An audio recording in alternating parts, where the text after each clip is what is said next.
Hey, we should be live. Microphone check. Looks good. Hey.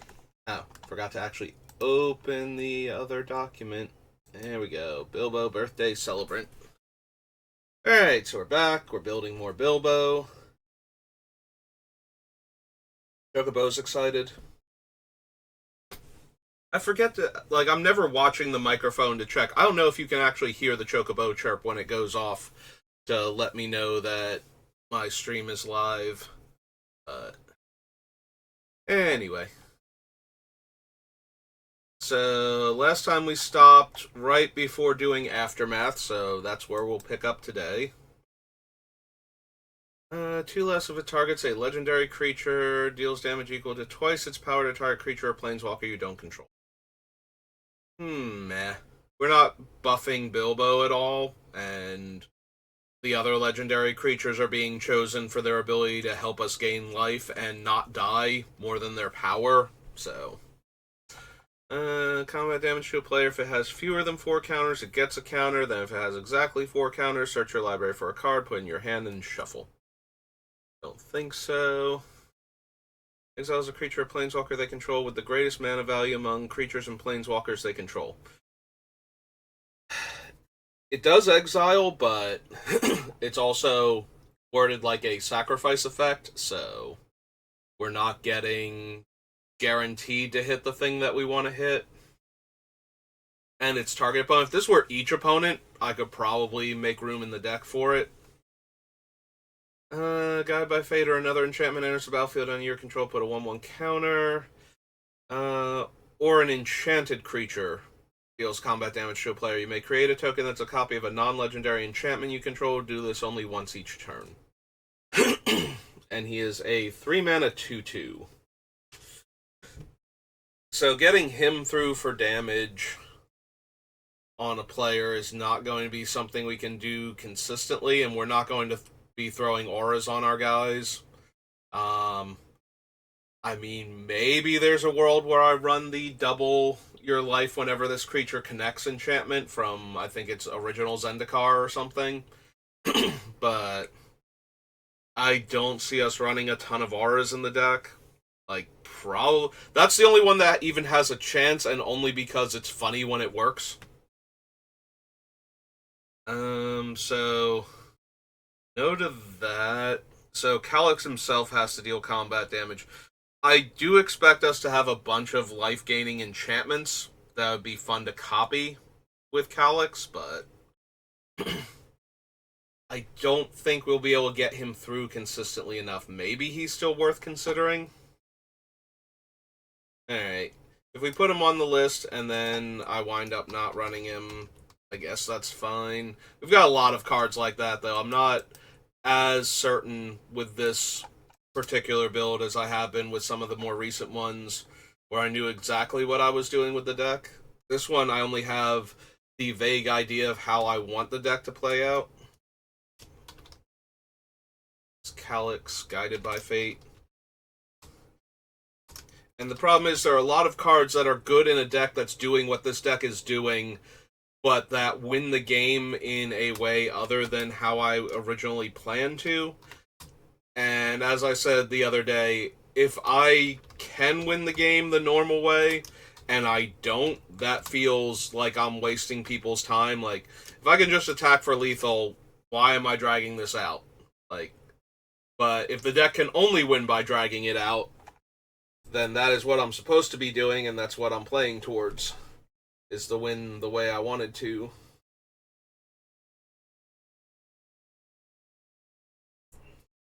Let's see.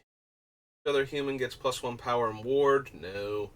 Target permanent card in your graveyard. If its mana value is 3 or less, put it on the battlefield. If you don't put it onto the battlefield, you put it into your hand, and you gain 3 life. Alright, I should have enough permanents that meet that requirement. I just don't know if I want to spend a card on a regrowth effect that gains me 3 life and puts it into play. Because most of the time I will be spending more mana than it costs to cast it anyway.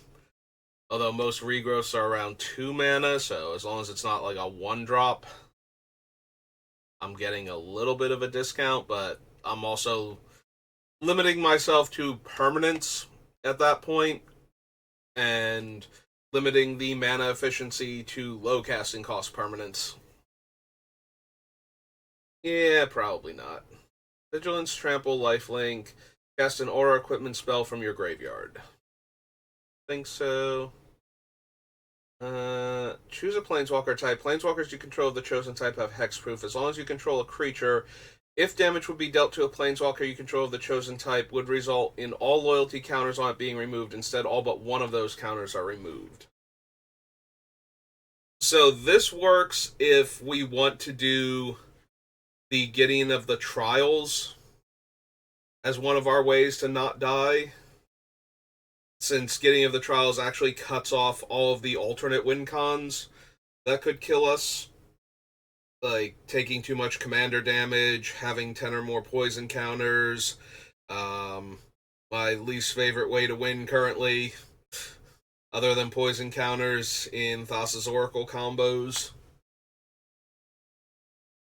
My least favorite way to lose a game is Thassa's Oracle combos. I don't mind winning that way, but I also have only built one deck that does that because that seemed like the best use of where it was headed at the time.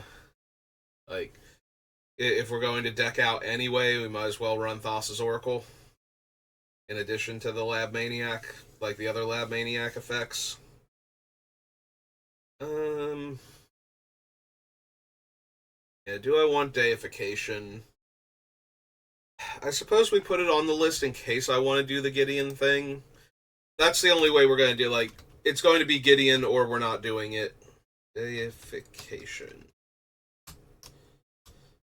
And a white. It's an enchantment.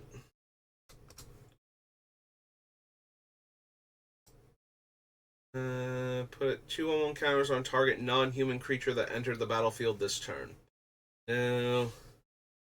Beginning of your end step, if one or more creatures died this turn, you gain that much life. Beginning of your end step, if one or more creatures died this turn, you gain. So I gain 1 life per creature that died. And distribute that many 1/1 counters among creatures you control. And this is only at the beginning of my end step, so they have to die on my turn. But probably not. Combat damage to a player, return target artifact or enchantment card from your graveyard to the battlefield. Meh. Exile target player's graveyard. Humans you control are hexproof and indestructible. Colorless for each artifact you control, can't be spent on non-artifact spells. Creature has War 2 and tap, add 5 mana in any combination of colors, spend this mana only to cast spells. I think so. Baron, no. Reformer. Flying Vigilance, you have hexproof, is dealt damage, you gain that much life.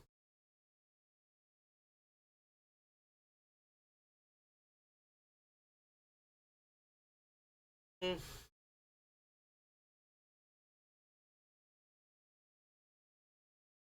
the problem is we're not repeatedly damaging it ourselves, so we're going to gain a whole bunch of life once when it blocks, and that's about it. Or ideally when it gets hit by, Blasphemous Act or something. And more than likely it's just going to die to, getting swept up in a board wipe or killed because it's being obnoxious at the time. Attacking a planeswalker or actually chipping in for near lethal damage against somebody who's low on life and they have to kill it. Also, I don't know that I care if I have hexproof, so. If this is the second time this ability is resolved this turn, reveal cards from the top of your library until you reveal an elf or elemental. Put that card in your hand and the rest on the bottom of your library in a random order. How many elves and elementals do we have? Because I don't think we have that many. We have Astorion right now. We have 3 elves, according to this. Rift Sweeper and Trelicera. Okay. How many elementals?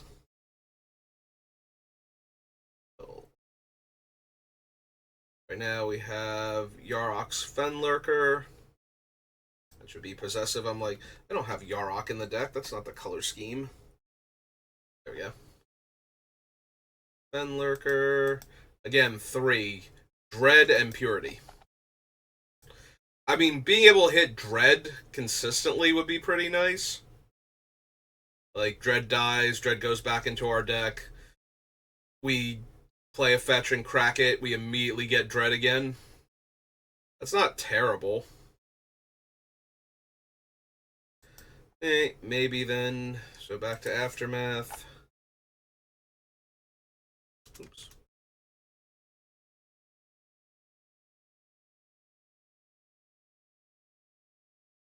Oh, I can't spell. There we go. Okay. This is Nisa. Forget her title now. Ready? Wow, I can't, like... There we go. I'm, like, off by 1, and I can't readjust my fingers. Nisa, Resurgent Animist.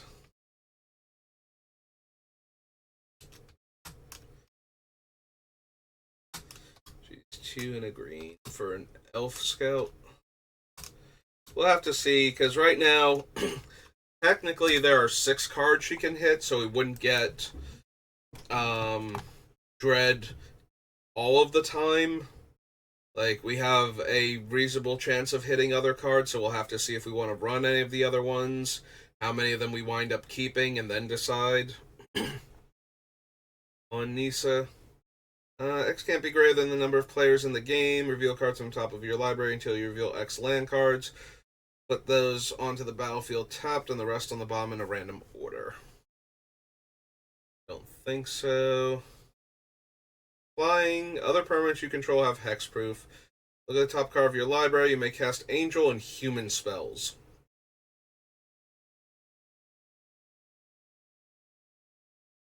So... we don't have that many of either of those, although we will certainly have some. A lot of our clerics will probably be humans. And then we have a handful of angels also.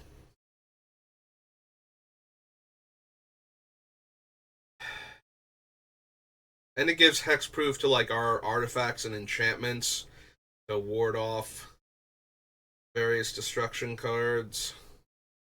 And she's a 4-mana 4/4. Yeah. At least consider her. So Sigarda, Font of Blessings. Oops. Still a bit off. And, blessings.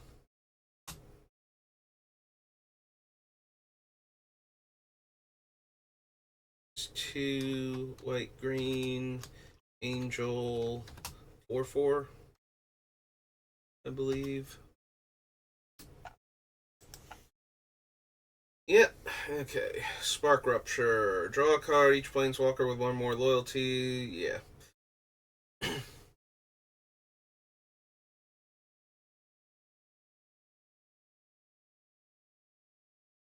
Tazri. Each creature you control. Alright, we can't run Tazri because she's got 5 mana in her activate abilities. 5 colors in her activate abilities. Kenrith's Royal Funeral. Exile up to 2 target legendary creature cards from your graveyard. You draw X cards and lose X life, where X is the greatest mana value among cards exiled this way. Legendary spells cost 1 less to cast for each card exiled with the Kenrith's Royal Funeral. Yeah, I don't think we're that focused on legendaries, that's going to be a thing. Enters the battlefield, you may pay green up to 3 times. So naturalize, graveyard's gone, gain 4 life. Yeah, none of those are, like, overwhelmingly impressive. Where I wouldn't just rather run other cards to do any of those things. Good old Tyvar. Don't know how many mana dorks we're gonna have, but probably nowhere near enough for Tyvar. And we just built his deck anyway. Well, any number of creatures you control, or X's of creature cards in your graveyard, and creatures gain vigilance. Enters the battlefield or attacks, exile a card from a graveyard, it gets a 1/1 counter. Has flying as long as the card has... yeah. Okay, so we don't need scavengers either. Alright, so that was Aftermath. So after March, Masterpieces, Masters Edition. Oops. And Mercadian Masks.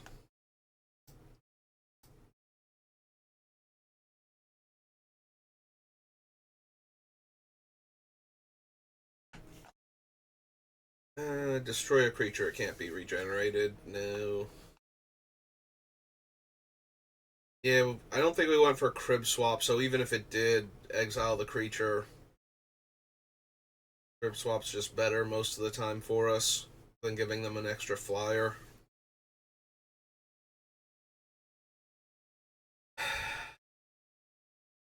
If Armistice was cheaper, or if we didn't have better card draw options, I might seriously consider it. Just because we don't plan on killing the opponents anytime soon, and drawing the extra cards would be great. Like, if this were white and 2, an opponent gains 5 life and we draw a card, I would probably put that in the deck.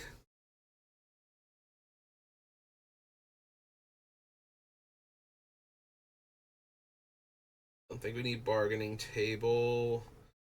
Black market. Briar Patch isn't doing quite enough.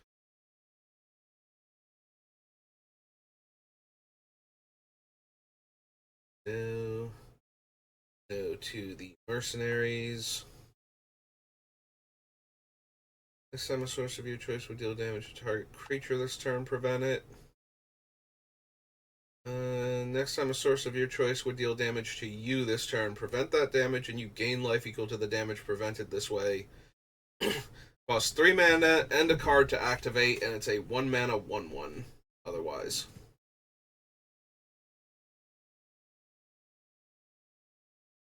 Probably don't want to bother with Chomano and Pariah combo. I don't think we need Chomano otherwise, because he's a good blocker for the most part. Very few things can actually kill him.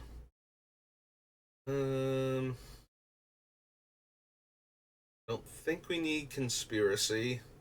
Although there are a few cards that super care about angels or clerics, so if all of our creatures became that type, that might be relevant.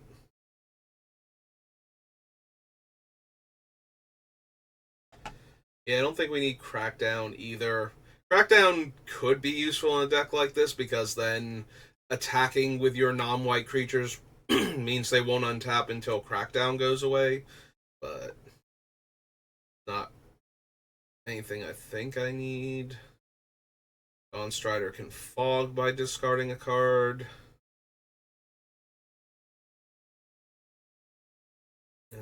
Don't need any of these effects.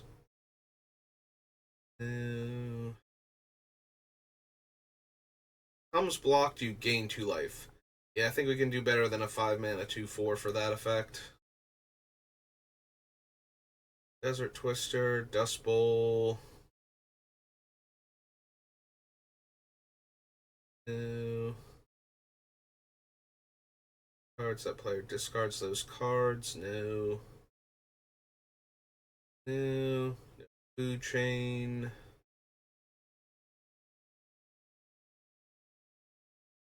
Hello, Reese River. I am doing fine. How are you doing today? Artifacts and enchantments I control have Shroud. I mean, we already put Sigarda on the list, and she's got that covered, and she's got better stats, so... Also, I might want to target my own stuff. Oh, thank you for the follow. Enjoy discarding, or drawing and discarding. You draw first with blood tokens, as is the norm. Keep in mind, this is not legal in sanctioned play. You can't just come to my stream and pay the 1 and start drawing and discarding in your actual game. But other than that, feel free to use the blood tokens as much as you want.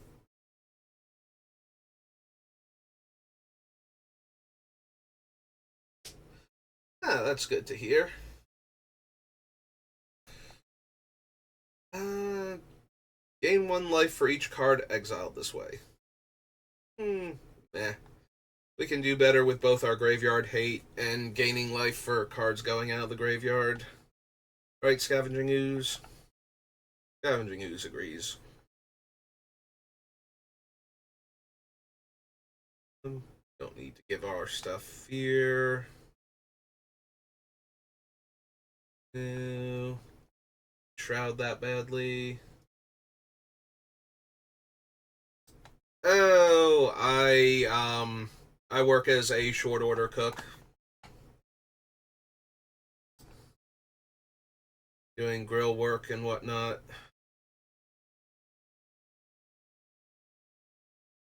There we go. Enters the battlefield, choose a color. Whenever a player casts a spell of the chosen color, I pay 2 to gain 2 life. No. It just gained us 2 life, but then that would have been way too silly back when this was printed, and just okay now. Power 2 or less, its controller gains 4 life. Able to block do so. Oh, that's lore. Like actual lore. I forgot that was in Mercadian Masks. Also, whenever a creature dies, you gain 1 life. That might be enough. Just sits on the battlefield, doesn't care whose creatures are dying. That's Moonlit Wake. Yeah.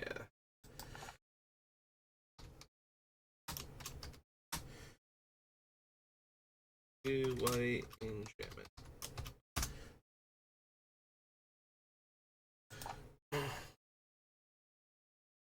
I'm from New Jersey in the United States.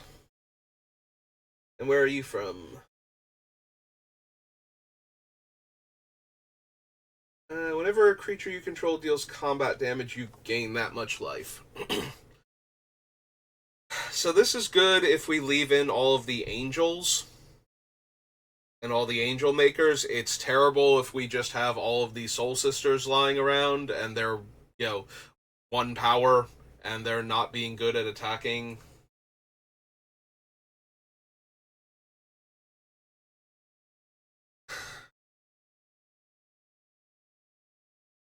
Alright, we add it to the list, but if we don't keep the larger creatures, then we don't bother with it. Noble Purpose. Noble Purpose. 3 white, and it's an enchantment.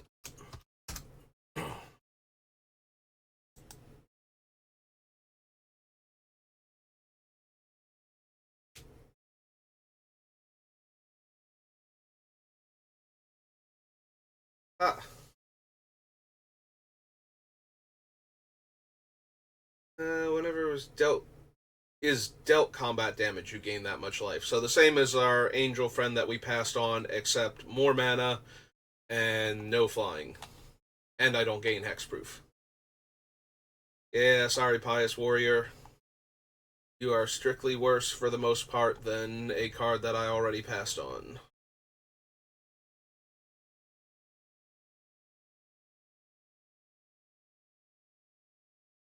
Sky Marshal, Repelling Scouts. Sacrifice any number of permanents. No. All creatures gain protection from the chosen color until end of turn. Again, I don't think so. Next time a source of your choice would deal damage to you this turn, prevent that damage. So we get to turn any amount of damage into 2 life lost.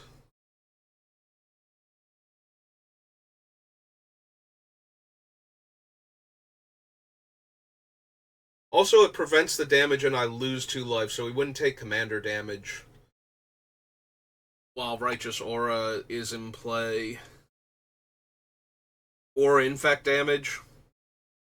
Yeah, okay. I could see trying to get Righteous Aura in the deck.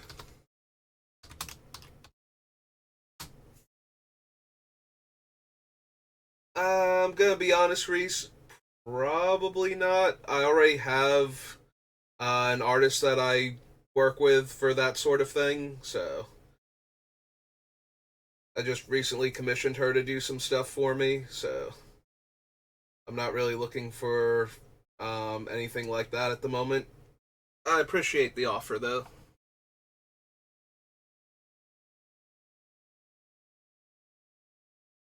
White and 1.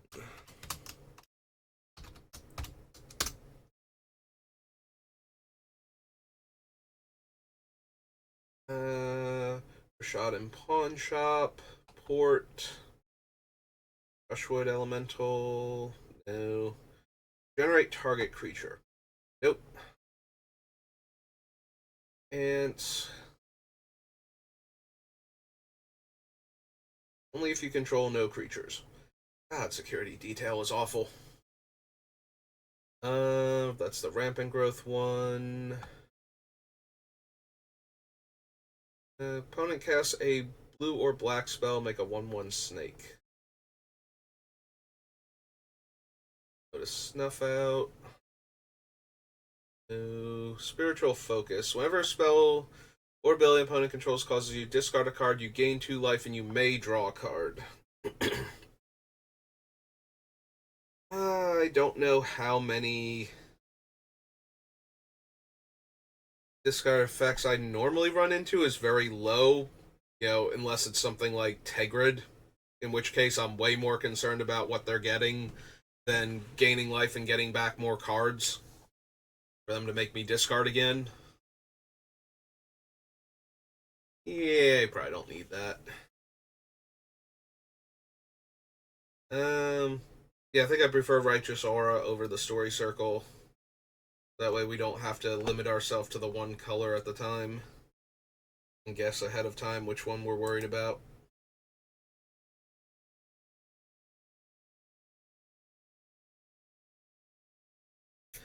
No, Tonic Peddler. I would not like to discard the cards in my hand just to gain 3 life. Vine Trellis. Distortion. No. Nope. Okay. Alright, that was Mercadian Masks. Onward to Mirage.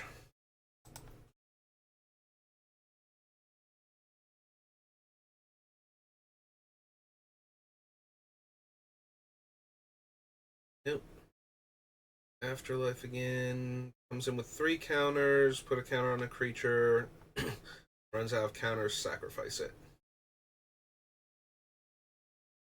Unmaking. Armor of Thorns. Opponent's graveyard. No. Beginning of your end step. Put a 1/1 counter on it for each creature put into the graveyard from the battlefield this turn. Dies, you gain 3 life. Whenever a player casts a white spell, you can pay 1 to gain 1. No. Not good enough. Foliage, no. If a spell would deal damage to a permanent or player, it deals that much damage -1. Normally what we need. XO1s. No. No. Sack a creature. No.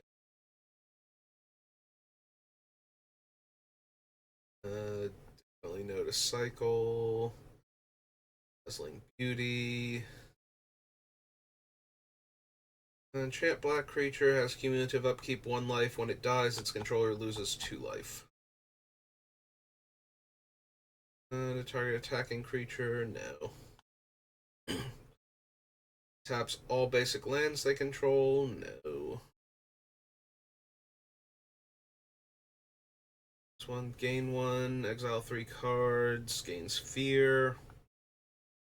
Probably want Enlightened Tutor. Raj.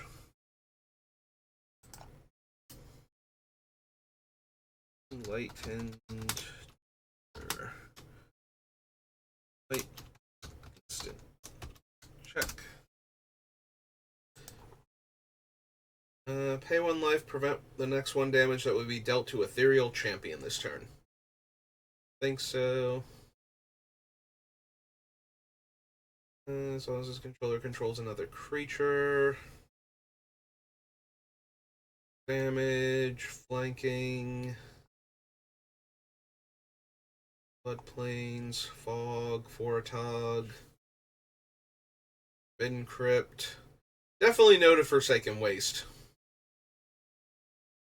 I think that might be one of the worst things. At the beginning of your upkeep, Grim Feast deals 1 damage to you. Whenever a creature is put into an opponent's graveyard from the battlefield, you gain life equal to its toughness. Huh.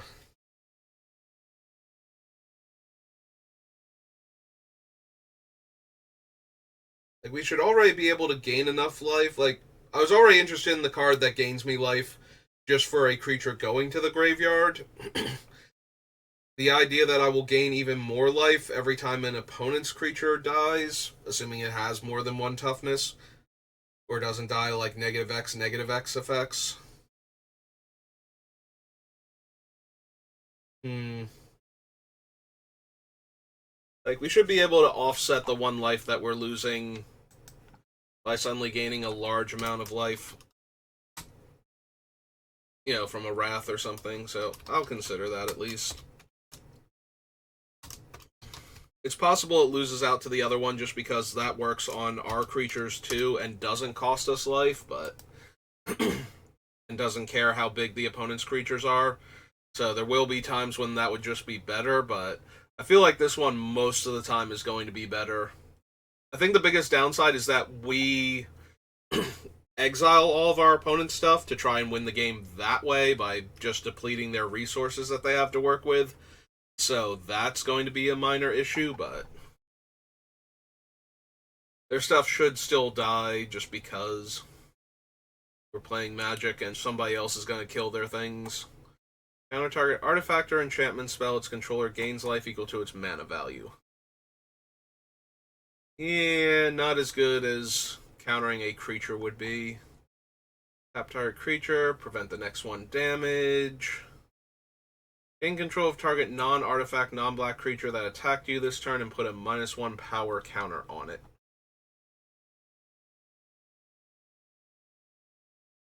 1 damage to each non-black creature, additional 1 to green. Don't think so. Diamond for anything.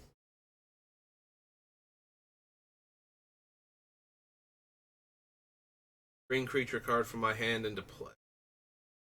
Gain 5 life. Whenever a spell or ability an opponent controls causes you to discard Mangara's Blessing, you gain 2 life and may return it from your graveyard to your hand at the beginning of the next end step. Yeah, that might be slightly better against discard-based strategies because we'll just gain 2 life and it's not a creature for like I said, Tegrid is the thing that I keep running into that most makes me discard cards, so it's still not good enough. Yeah, if somebody were just trying to take my cards away for the value of me having no hand, then the other enchantment is better. If they're constantly trying to make me discard with the idea that they want me to have cards in hand to discard, then I might want Mangara's Blessing more, because it disrupts all of their discard spells that let me choose.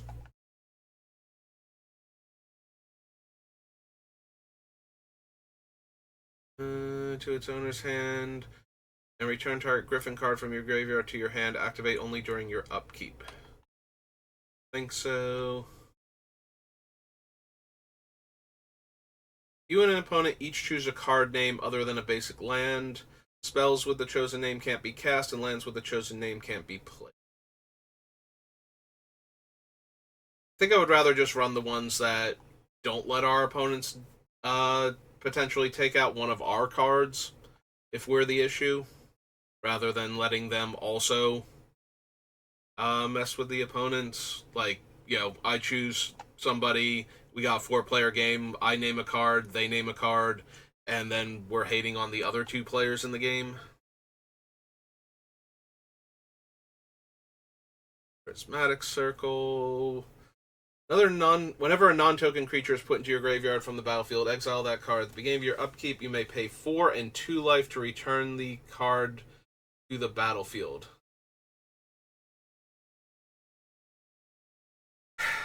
If it wasn't for the 4 mana and the fact that most of our stuff is cheap, I might consider Purgatory. Like, I would rather pay like 4 or 6 life to get our creature back at this point. Just avoid the whole 4 mana investment. Gain 1 life. So Roots of Life becomes really interesting as far as life gain is concerned with Urborg in play, because then we gain 1 life whenever they tap a land for mana. Yeah, if this let us choose a land type and just gained life, like if it wasn't specifically a hate card, and we could name Forest with it and run the Heart of Yavimaya also.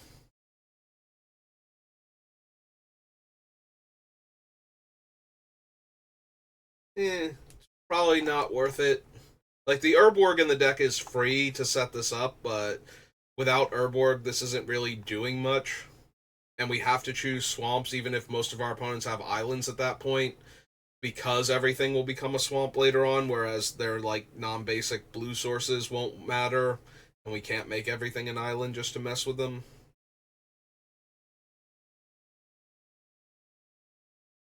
Shallow Grave, no.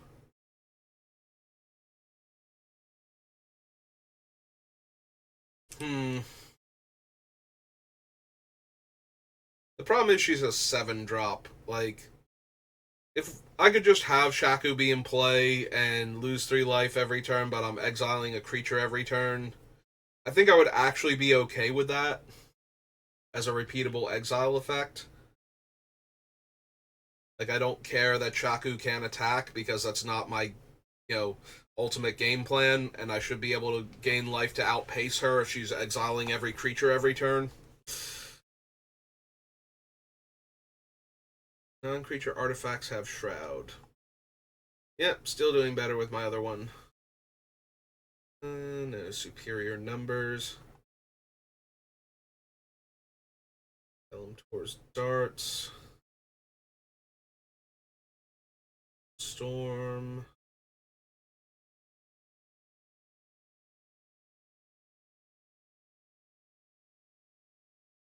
Murder.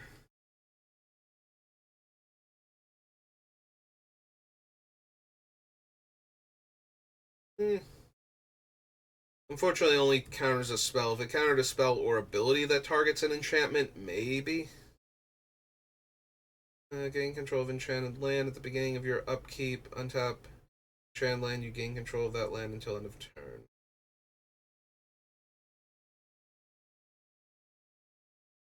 Withering Boon if we want it.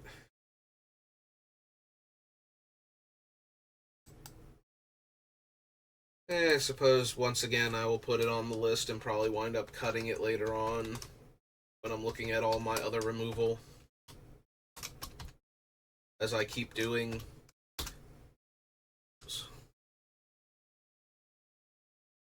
The ring. There we go. There's all the letters in that word. I don't think we need Worldly Tutor. I think we're good as is for that type of effect. Like, there's no one creature I desperately need. There are a few of them that I would really like, but I think the catch-all black tutors work better at that point. Alright, we're only at 40 minutes. Okay, on to Mirrodin then.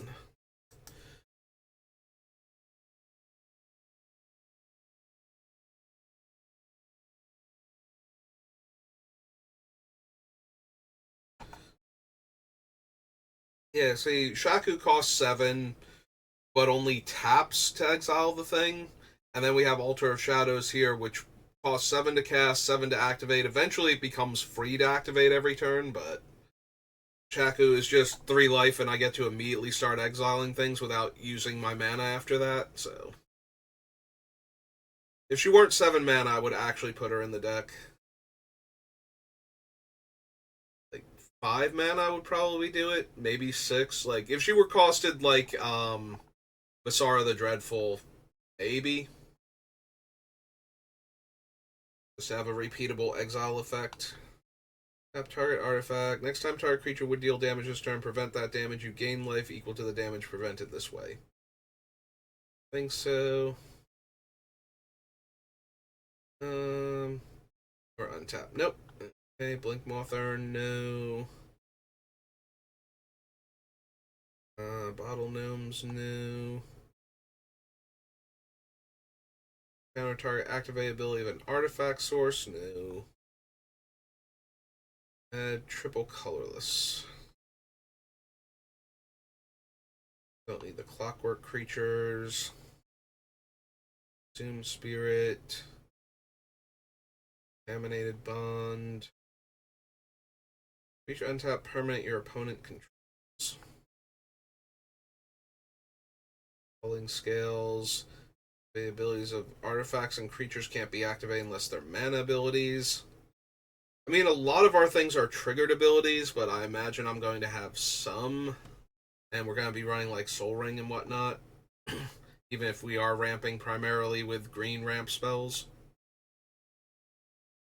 Whenever an artifact is put into a graveyard, it just makes the opponent lose life. It doesn't drain them one.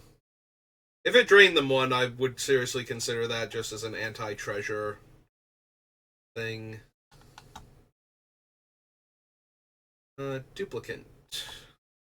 Does exile on ETB. Yeah, we should be fine, though. Like, all of our removal is exiling, so... It does potentially make for a large body to get in the way of things because of that, but it's also way more expensive than our other targeted removal and at sorcery speed, so...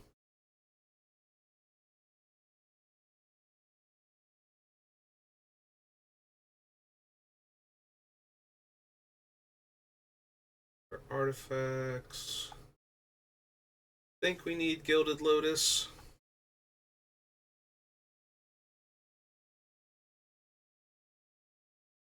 Grid Monitor, no. Some of the Radix. For each artifact its controller controls. This would be really good against Treasure if they couldn't just sack the treasure ahead of time and then go to cast the spell. You know, like, if they try and cast the spell and then pay for it, it becomes an insanely overcosted thing with a bunch of treasure, but you can just sack the treasures first. And in Paper Magic, that's not going to throw anybody. For that, like, if you were playing on Arena or something and it's telling you your spell costs 15 mana to cast because all your treasures are still in play, like, you might not be able to figure it out and wouldn't be able to cast your spell, but in Paper Magic, it's just like, okay, I'm gonna sack these and pay for it, and then I have this many left over, so that's how much more it would cost if I don't want to lose those treasures. It is still a tax, but because they can't hoard their treasures at that point and wait to cast something big, unless that's all they're going to do. Like, they can't cast their other artifacts in the meantime. Whenever an artifact enters the battlefield, you may gain 1 life. Yeah, we probably want the Elder. Again, treasure tokens have no problem gaining life for every one of them that enters the battlefield.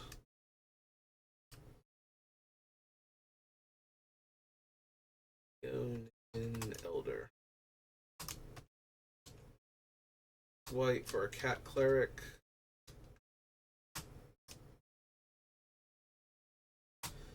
So 1/1.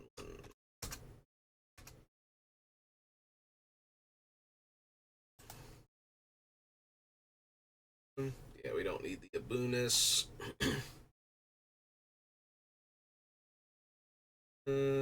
Buff our creatures, no. Leveler, no. Life Spark. Yeah, as I said before, I don't think we need to give our things haste, so Lightning Greaves is out.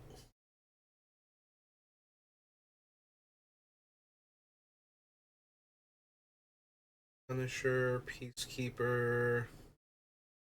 Yeah, I don't want to give Peacekeeper to everybody else. Seems terrible.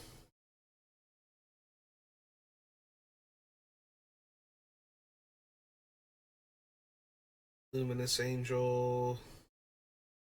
I don't think we need Loxodon Warhammer. Mind's Eye. Probably not. Question mark.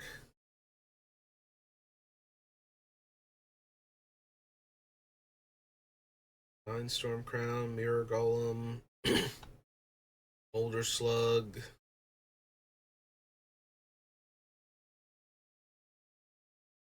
Enforcer, Incubator, Mind Servant. All of these so far.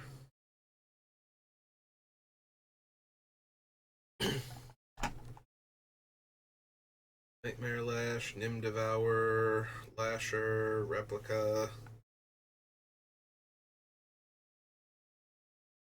If I wind up cutting the Perilous Vault, then we might add back in O-Stone, but right now Perilous Vault is taking that slot, so just let it continue to do so. Do I actually want the Platinum Angel? Like, it's kind of hard to keep it in play. We don't have counter spells to prevent it from dying, and we can't do things like flicker it. Unless we flicker it so it immediately returns to the battlefield, because then we wouldn't have state-based effects check in time to kill us, but at that point it doesn't survive a wrath, so it still dies and we still lose.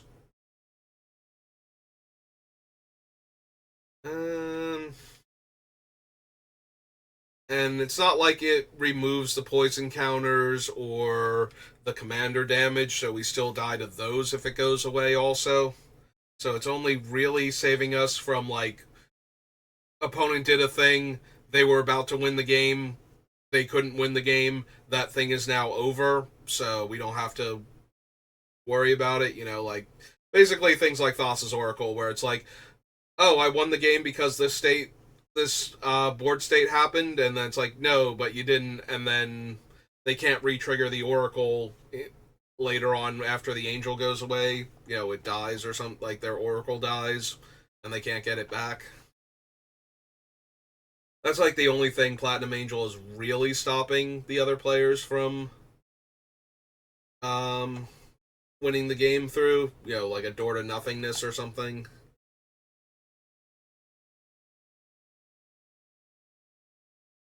You draw 5 cards and lose 5 life. Or you make a demon with power and toughness equal to cards in hand. Excuse me. But triple black is kind of rough on our mana base. Protection from artifacts or from the color of your choice. Kills all non-black, non-artifact creatures. Roar of the Ka, Rule of Law. Scale of Chisgora. Sculpting Steel. Probably not. Like, there are a few artifacts I wouldn't mind copying, although Hammerat's Archive is legendary, so we couldn't do that one. That is one of the better ones for us to copy with this deck.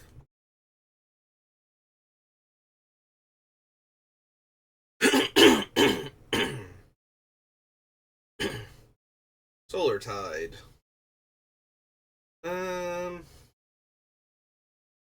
Like, not the best, but we could dodge killing all of our guys while still killing all the big scary monsters for the most part. We are ramping with land, so I am interested in Solemn Simulacrum.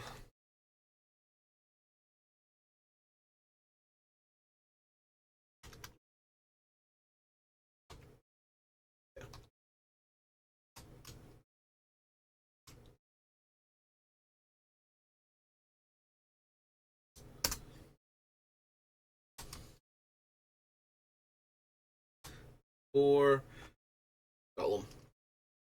Okay.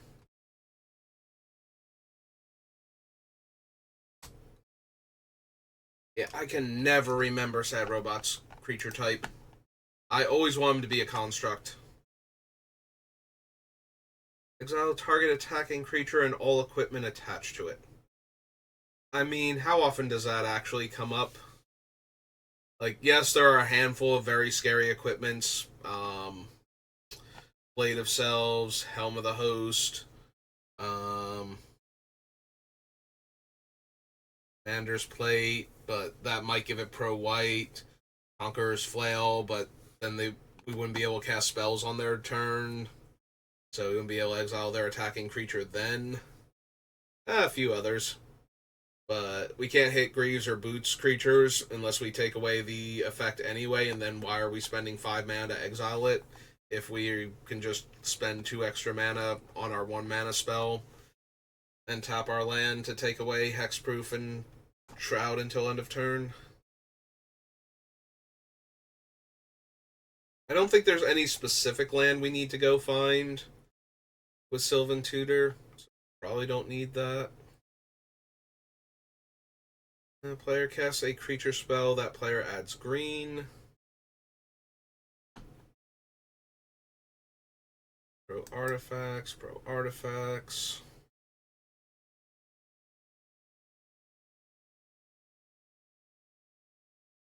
Destroy all enchantments. Not prison. You may have target player reveal their hand. If you do, choose a non-land card from it and exile that card.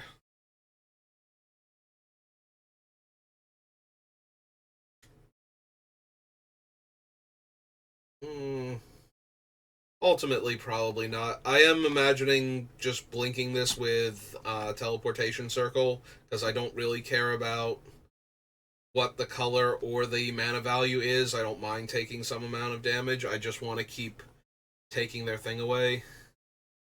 There you go, Tower of Eons. Just, let's spend 8 mana and gain 10 life every turn. That is almost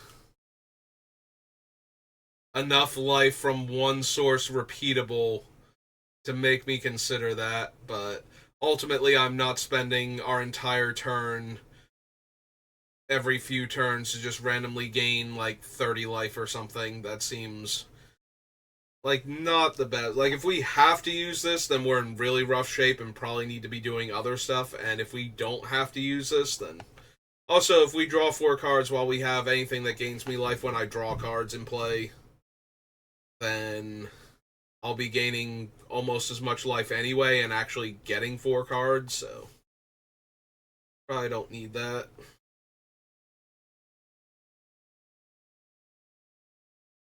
Turn to Dust, Ridiculous, no. Joiner, no. Nope.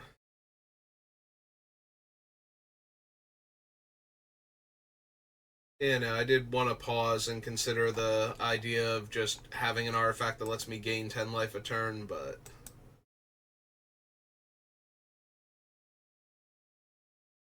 that ultimately seems like not what I want to be spending my mana on when I have that much.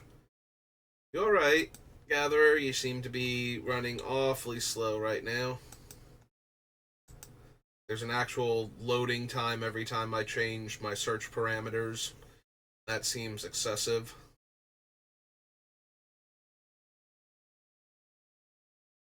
Yeah, why is this taking so long? Do I need to go to Scryfall again? Do I need to abandon you? Alright, we're coming up on the hour mark anyway, so I guess this will be the last set I search. And if it doesn't load pretty soon, the previous Mirrodin might be the last set I searched for today. Yeah, I had to do food shopping earlier and cook lunch and everything, and then I have some other stuff to do before work. So I think we're only doing the one today. Artifact, creature, enchantment on top of its owner's library. It's on Zenith now.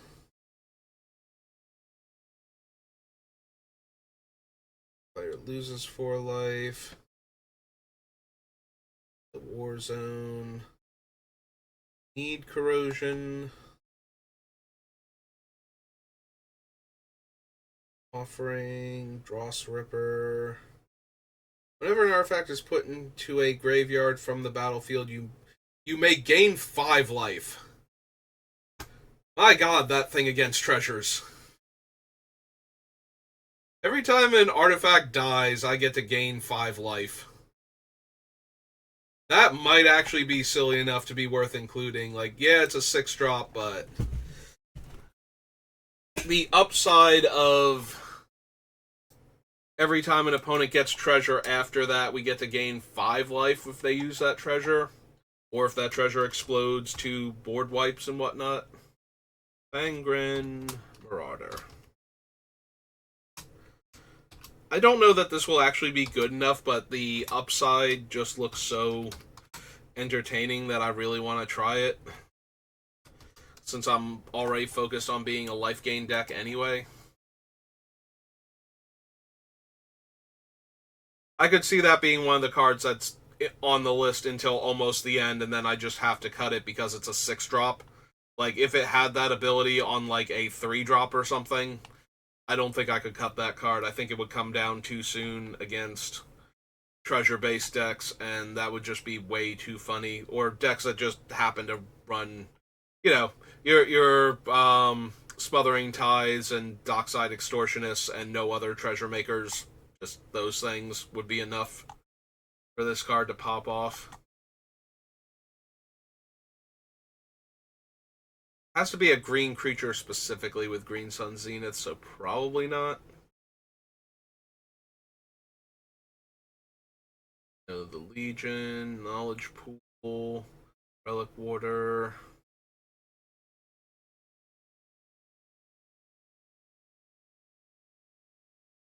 Think we need Mirror Works for the same reason that I didn't bother with Sculpting Steel.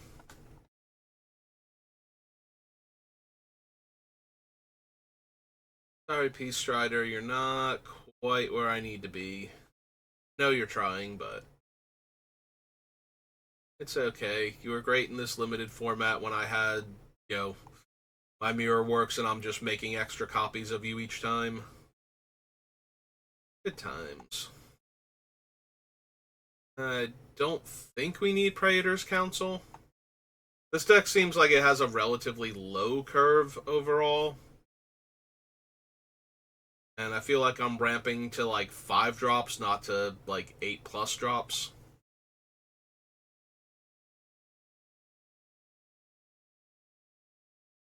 Most of the time, anyway. I don't think we need Feast and Famine.